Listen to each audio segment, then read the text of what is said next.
ইংলিশে আমার একটা ইডিয়ম অনেক পছন্দ, এটা আমি অনেক সময় মনে মনে নিজেকে বলি, আর এটা আপনারা ইউজ করতে পারবেন এবং এখান থেকে একটা কাইন্ড অফ শিক্ষাও নিতে পারবেন আই হোপ। তো ইডিয়মটা হচ্ছে to live to fight another day.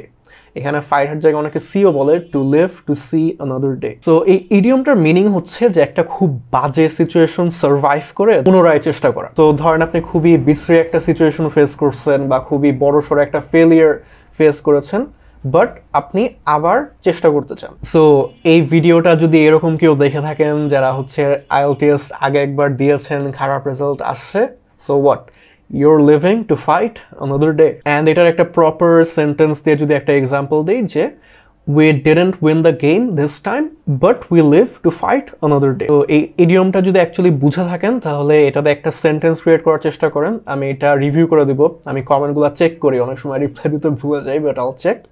আমার নাম Nafi, and I'll see you on the next video.